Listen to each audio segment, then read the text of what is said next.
Shalom, selamat pagi anak-anak Miss. Hari ini kita lanjut materi kita Bahasa Indonesia masih mengenai konsep teks laporan hasil observasi ya. Kemarin kita sudah bahas mengenai struktur teks laporan hasil observasi. Strukturnya itu ada 3. Yang pertama definisi umum, yang kedua deskripsi bagian, dan yang ketiga ada penutup yang berisikan kesimpulan atau ringkasan. Jadi itu dia. Oke, hari ini kita mau bahas aspek-aspek kebahasaan teks laporan hasil observasi. Jadi kalau dikatakan aspek kebahasaan teks laporan hasil observasi, aspek kebahasan itu artinya unsur bahasa yang digunakan pada saat ketika kita menuliskan teks laporan hasil observasi. Jadi unsur-unsur bahasa yang bagaimana kita akan bahas ya. Oke, aspek kebahasaan teks laporan hasil observasi artinya unsur-unsur bahasa yang digunakan pada teks laporan hasil observasi.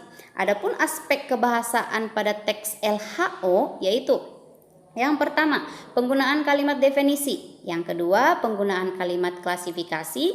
Yang ketiga, penggunaan kata kerja untuk mendeskripsikan suatu bagian. Yang keempat, penggunaan kata sifat dalam deskripsi. Dan yang kelima atau yang terakhir, penggunaan kata baku dan istilah. Oke, kita bahas satu persatu ya. Yang pertama, penggunaan kalimat definisi. Kalimat definisi itu adalah kalimat yang menjelaskan pengertian suatu objek. Biasanya ditandai kata adalah, merupakan, ialah, dan yaitu. Jadi, kalau dikatakan kalimat definisi berisi atau menjelaskan pengertian dari objek yang kita bahas. Dari mana Miss kita tahu kalau itu kalimat definisi? Ya kan? Biasanya ditandai kata adalah, merupakan, ialah, dan yaitu. Itu dia. Yang kedua, penggunaan kalimat klasifikasi. Kalimat klasifikasi adalah kalimat yang mengelompokkan suatu unsur yang dibahas di objek. Jadi ingat aja kalau dikatakan kalimat klasifikasi, klasifikasi itu mengelompokkan. Mengelompokkan apa? Mengelompokkan unsur yang dibahas pada objek yang kita observasi atau amati. Oke, kalimat klasifikasi ditandai kata kerja. Jadi kata kerja itu sama dengan verba ya nak. Biasanya ditandai yang pertama diklasifikasikan. Itu diklasifikasikan ya. Yang kedua dibagi ke dalam. Dikelompokkan menjadi terdiri atas dan lain sebagainya. Contohnya wayang. Wayang dibagi ke dalam. Buatlah kalimatnya. Wayang dikelompokkan menjadi buatlah kalimatnya. Jadi titik-titik itu kita isi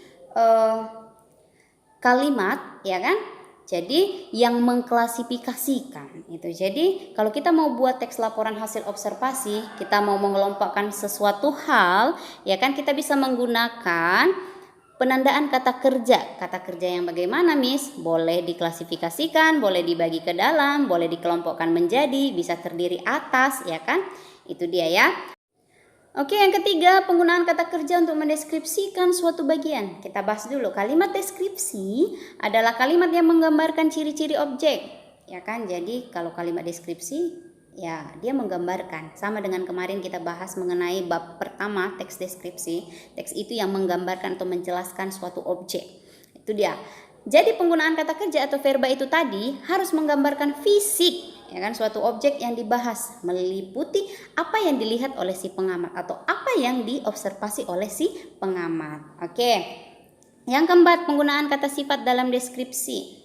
Kata sifat atau adjektiva adalah kata yang menerangkan kata benda atau menjelaskan sifat dari suatu benda. Oke, kata sifat juga menyatakan suatu keadaan benda. Jadi keadaan benda itu kita jelaskan. Itu dia kata sifat ya. Contohnya merah. Benda itu berwarna merah. Merah itu merupakan kata sifat. Ada panas, ada rapi, luas, dan lain sebagainya. Banyak sekali ya nak kata sifat.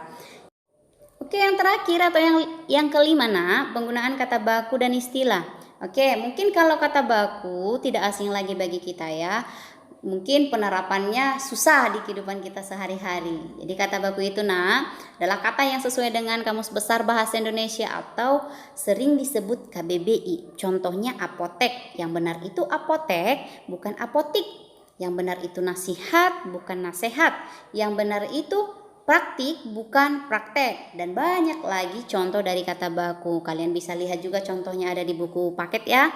Oke, sedangkan kata istilah itu adalah kata kata khusus yang bersifat ilmiah. Jadi kata istilah itu sering disebut dengan kata teknis, ya. Jadi kenapa dikatakan bersifat ilmiah? Karena ada di dalam kamus, ya kan? Maknanya leksikal tapi khusus. Jadi sering kita gunakan dalam kehidupan sehari-hari, maknanya ada di kamus gitu. Jadi istilah-istilah ini biasanya menyerap juga dari bahasa asing. Contoh handphone. Handphone itu biasanya kita gunakan ya.